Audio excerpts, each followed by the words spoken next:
éducation, la rétroaction consiste à fournir à un étudiant les informations après avoir observé comment il réalise une tâche, informations qui vont l'aider à s'améliorer dans l'accomplissement de cette tâche. Les buts de la rétroaction sont multiples. L'informer sur sa progression et dans la réalisation d'une tâche, lui permettre de confirmer ce qu'il est en mesure de faire par lui-même et lui permettre de trouver des moyens de s'améliorer. Autrement dit, la rétroaction fait cheminer un étudiant à partir de ce qu'il comprend au départ et ce qu'il est supposé comprendre à terme et sur la voie pour y arriver. La rétroaction représente un des outils de base qu'un enseignant peut utiliser avec le questionnement et l'explicitation pour aider les étudiants à apprendre. Pour certains, c'est l'outil le plus puissant à la disposition des enseignants. En contexte de formation à distance, la rétroaction constitue un élément fondamental dans la relation pédagogique qui s'instaure entre les étudiants et leurs enseignants. De plus, elle peut affecter la motivation des étudiants, contribuer à leur engagement et soutenir leur persévérance. Selon les chercheurs dans le domaine, elle est l'élément qui a le plus d'impact sur la réussite des étudiants. En quelque sorte, elle constitue le principal moteur pour l'apprentissage et représente une composante essentielle du processus d'apprentissage. La rétroaction a donc une grande valeur pour les étudiants dans la mesure où elle est faite de manière adéquate et efficace.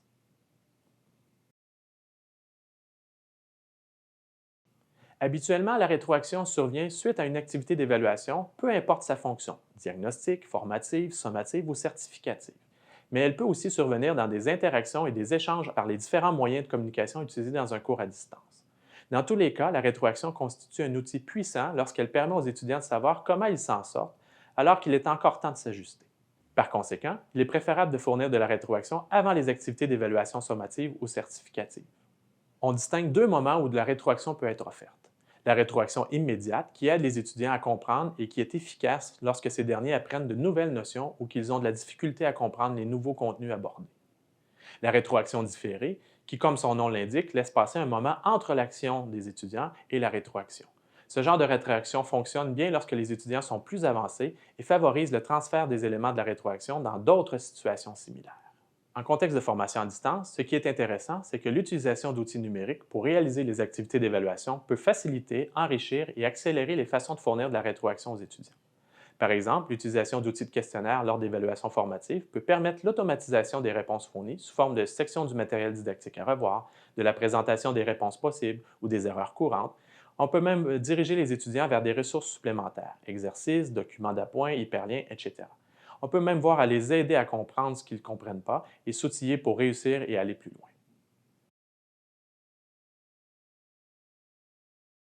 On distingue trois types de rétroaction qui peuvent être efficaces selon le contexte.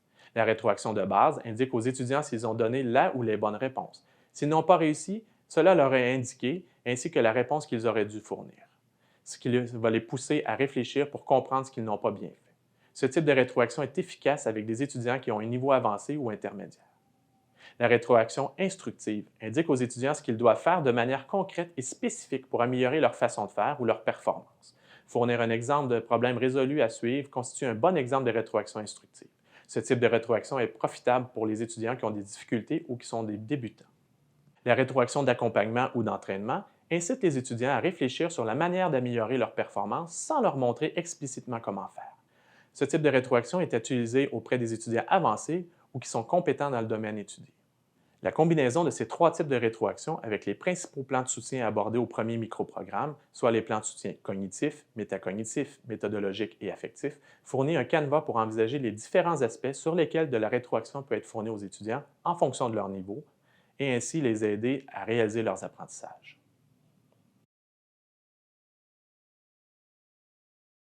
Pour être efficace et favoriser les apprentissages, la performance et la réussite, la rétroaction doit être faite sous certaines conditions.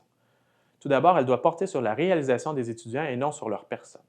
Elle doit respecter le travail des étudiants, même en cas de difficulté ou d'échec. Elle doit identifier les points forts et les points faibles, ainsi que les stratégies pour s'améliorer. Elle doit être orientée sur les apprentissages plutôt que les résultats. On doit insister sur le fait que les erreurs font partie du processus d'apprentissage. On doit présenter des commentaires en plusieurs points plutôt que d'un seul coup ou d'un seul bloc. On doit s'assurer que les cibles d'apprentissage du cours sont connues par les étudiants, tout comme la démarche pour les atteindre. La rétroaction doit être directement liée aux cibles d'apprentissage. La rétroaction doit formuler des commentaires clairs, faciles à comprendre. Elle doit demeurer objective et impartiale pour que l'étudiant perçoive l'enseignant comme étant une personne digne de confiance.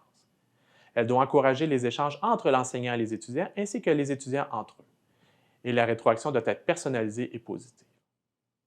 Ce qu'il faut surtout éviter, c'est de fournir seulement des résultats notés sans commentaire pour les justifier. On doit aussi éviter de limiter la rétroaction à des commentaires simplistes tels que c'est très bien, c'est décevant, etc. On doit aussi éviter de comparer l'étudiant avec les autres étudiants. Et finalement, on doit éviter de décourager l'étudiant et affecter son estime de lui-même.